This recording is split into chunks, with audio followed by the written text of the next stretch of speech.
कुछ दुर्घटनाएं किस्मत की बात नहीं बल्कि कर्मों का फल होती हैं। लेकिन हम कौन है जो इसका फैसला करेंगे, क्योंकि जब फैसले की बात आती है तो ऊपर वाले की नजर में कोई भी पाक साफ नहीं होता है। लेकिन कुछ मूर्ख सामान्य सीमा को पार करने के अपने बेतुके साहस के कारण मौत के जाल में फंस जाते हैं, जिन्हें किसी को भी पार नहीं करना चाहिए। जी हाँ, आज की खौफनाक और खतरनाक घटना ऐसे ही लोगों के बारे में है जिन्हें कोई परवाह नहीं होती है, इसीलिए नेचर उन पर रिएक्ट करता है। लेकिन मैं इसमें कर्म के कारण नहीं बल्कि भूत के पागलपन के कारण हैरान हूँ, जिसके कारण आज मुझे ये घटना सुनानी पड़ी। क्या आप जानते हैं कि किस कारण मुझे ऐसा सोचने पर मजबूर होना पड़ा? इसे सुनकर खुद जांच लें। हेलो दोस्तों, मेरा नाम अमन है। मैं आप सभी के मनपसंद यूट्यूब चैनल कहानी रंगमंच में आपका स्वागत करती हूं।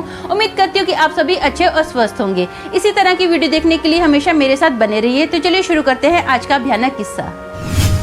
दोस्तों, आज का जो किस्सा है ये बिहार के एक छोटे से गाँव का किस्सा है। वहाँ पर ना एक फैमिली रहती है जिसमें हस्बैंड वाइफ और उनकी एक बेटी है। उसका नाम नीता है। नीता की ना 4 सहेलियाँ हैं। इनका नाम है खुशी, अंजलि, रूबी और काजल। ये ना 5 सहेलियां बहुत ही अच्छे दोस्त हैं। इनकी दोस्ती पूरे गांव में फेमस है क्योंकि ये 5 की 5 ना बहुत ही नटखट हैं। अगर दोपहर के टाइम पर किसी का घर बंद होना तो ये क्या करती थी, डोरबेल बजाती थी और वहाँ से ना भाग जाती थी और लोगों का बड़ा मजा लेती थी। किसी एक के रिश्तेदार या किसी परिवार में से किसी की शादी होती थी ना तो बाकी 4 के 4 ऐसे एंजॉय करती थी जैसे उनके खुद के रिश्ते या परिवार के बंदे की शादी है। इतना ही नहीं, ये तो ना ऊंची नहर में पानी में जाकर थाड़ देने कूदती थी। लंबे लंबे पेड़ों पर ना ये लोग शर्तें लगाती थी कि कौन सबसे पहले चढ़ता है। जहाँ तक कि ये ना जंगल के उस डेंजर एरिया में जाती थी जहाँ पर सबको जाने की मनाही थी क्योंकि वहाँ पर भालू वगैरह रहते थे। ये लोग क्या करती थी, वहाँ पर जाती थी और झंडा गाड़ कर ना आती थी। अकेली एक एक लड़की वहाँ पर जाती थी। इन लोगों ने मस्ती में ना सारी हदें पार करके रखी थी। इनके ना गांव में एक बहुत बड़ा नीम का पेड़ था। ये लोग एक दिन डिसाइड करते हैं कि ऐसा करते हैं, हम लोग ना उस नीम के पेड़ पर झूला डालते हैं। ये लोग डिसाइड करते हैं कि झूला झूलते हुए ना जो नीम की लास्ट डाली पर जाएगा और उसको तोड़ कर लाएगा ना वो विनर होगा, और जितने भी लोग हार जाएंगे ना सब लोग हारे हुए विनर को आइसक्रीम खिलाएंगे। अब ये लोग बड़े खुश होते हैं कि हाँ चलो ये हम लोग ऐसा ही करते हैं। ये लोग ना नीम की उस डाली पर रस्सी डालते हैं जो कि बहुत कमजोर होती है। अब बोलते हैं वाह, ये तो एडवेंचर लेने का एक अलग ही मजा है। तो अब नंबर्स डाले जाते हैं। सबसे पहला नंबर खुशी का आता है और दूसरा नंबर नीता का आता है। अब जो खुशी है ना वो हेल्थ में थोड़ी मोटी है तो सब लोग मजाक उड़ाते हैं, अरे यार पहला नंबर खुशी का आ गया, अब तो काम हो गया, ये जाड़ी पक्का ना इस डाल को तोड़ के हटेगी। तो खुशी बोलती है हाँ हाँ, तुम लोग तो ऐसा रिएक्ट करते हो कि जैसे तुम लोग हवा के झोंके हो। तो सब लोग हंसते हैं। अब ना डाल कमजोर होती है तो ये लोग डिसाइड करते हैं कि जो एक बंदा झूला झूल रहा होगा ना तो उसके आगे 2 बंदे खड़े रहेंगे और 2 लड़कियां पीछे खड़ी रहेंगी क्योंकि डाल कमजोर है। वैसे तो ये शर्त लगाने के टाइम पर अभी ऐसा कुछ नहीं करते हैं, लेकिन डाल कमजोर होने की वजह से ना ये लोग डिसाइड करते हैं कि कोई गिर ना जाए, इसलिए सेफ्टी के कारण ना 2 लड़कियां पीछे और 2 लड़कियां आगे खड़ी रहेंगी। अब खुशी ना झूला झूलना स्टार्ट करती है और अचानक से ना डाली से कड़च देने आवाज आती है। खुशी डर जाती है, सब लोग भी थोड़ा हैरान हो जाते हैं कि ये क्या है। अब खुशी झूला झूलते हुए ना अपने दोस्तों को बोलती है फटाफट झूला रोको, फटाफट झूला रोको। तो सब लड़कियां हंसना स्टार्ट कर देती है क्योंकि खुशी को डरे हुए देखकर ना सब लड़कियां हंस रही हैं। तो खुशी जोर जोर से चीखे मारी है, अरे झूला रोको ना, झूला रोको ना। तो पीछे वाली जो लड़कियां होती है ना वो झूला रोकती हैं। तो सब लोग बोलते हैं अरे जाड़ी, हमने ना तुझे पहले ही बोला था, तू ना डाल को तोड़ के ही हटेगी। तो बोलती ले ऐसा मेरा क्या गलती है, अभी डाल ही कमजोर है। तो सब लोग ना आपस में हंसने लग जाते हैं। तो नीता बोलती है देख तू तो हार गई है, अब देख मैं कैसे जीतती हूँ। मैं ना फट से नीम के ऊपर तक जाऊंगी और लास्ट डाली को तोड़ कर लाऊंगी, मैं ही पक्का विनर बनूंगी। अब सब लड़कियां ना खुशी का मजाक उड़ाने लग जाती हैं कि तेरी वजह से पता नहीं हमारा नंबर आएगा कि नहीं आएगा। इतने में क्या होता है ना, नीता झूलना स्टार्ट कर देती है। सब लड़कियां एक ग्रुप में खड़ी होकर एक दूसरे का मजाक उड़ा रही हैं, हंसी मजाक कर रही हैं, हाँ ही कर रही हैं। कोई भी लड़की अपनी अपनी पोजीशन पर नहीं खड़ी है। नीता ना झूला फास्ट लेती जा रही है। अब उसका हाथ ना नीम की लास्ट डाली पर पहुंचने वाला था कि अचानक से डाल टूट जाती है और नीता सीधा सर के बल ना धार देने नीचे गिरती है। जैसे नीचे गिरती है ना लड़कियां एकदम डर जाती हैं। उसके ना माथे पर बहुत ज्यादा चोट आती है, पूरा उसका जो माथा है फट जाता है। फटाफट जो लड़कियां हैं ना वो नीता के पास आती हैं। जैसे नीता के पास आती है तो वो देखती है नीता मुंह के बल गिरी हुई है और नीता के चारों ओर खून ही खून फैला हुआ है। ये लड़कियां देखकर बहुत डर जाती हैं, एकदम बुत की तरह खड़ी हो जाती हैं। कोई रिएक्ट नहीं कर रही है, उन उनको समझ ही नहीं आता कि हम करें तो क्या करें। अब आसपास जो भी लोग वहाँ से जा रहे थे ना, सब लोग फटाफट आते हैं। इतने में पता नहीं कैसे कोई नीता के मम्मी डैडी को बताता है कि नीता का ऐसे एक्सीडेंट हो गया है। नीता के मम्मी डैडी भाग कर आते हैं। जब वो नीता को देखते हैं ना, तो नीता उसी वक्त वहाँ पर मर चुकी थी। नीता का अंतिम क्रियाक्रम किया जाता है, जो भी पूजा पाठ करवानी होती है सब करवाया जाता है।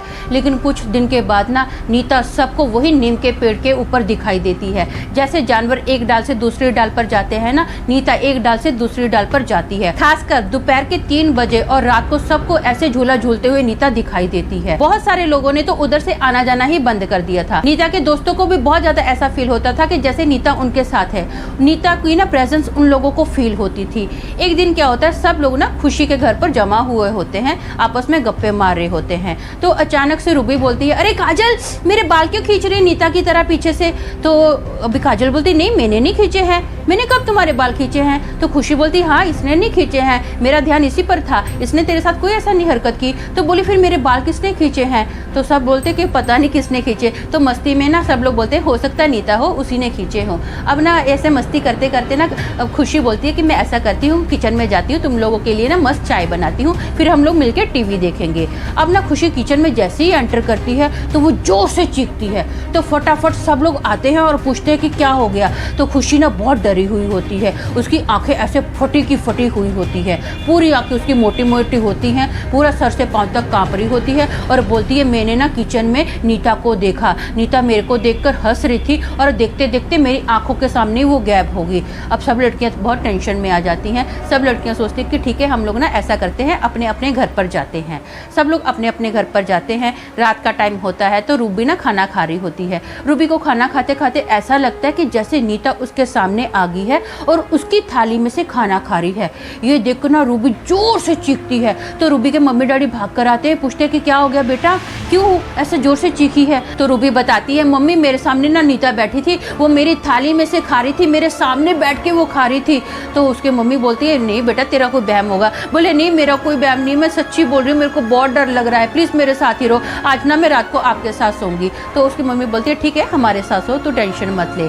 अब ना रात का टाइम जैसे ही होता है तो काजल के रूम से ना अजीब सी आवाजें आ रही है। काजल जोर जोर से चीख रही है, बचाओ बचाओ बचाओ। उसके मम्मी डैडी भाग कर आते हैं और पूछते हैं कि क्या हो गया। तो काजल बताती है कि मेरे रूम में ना नीता आई थी, वो मेरा गला दबा रही थी। तो उसके पापा बोलते, बेटा तूने कोई सपना देखा होगा, नीता नहीं आई होगी तेरे रूम में। वो तो बोलती है, नहीं नहीं मैं सच्ची बोल रही हूँ पापा, मेरा भरोसा करो। अब ना काजल की मम्मी देखती है, सच में काजल के गले के ऊपर ना निशान होते हैं किसी के हाथों के।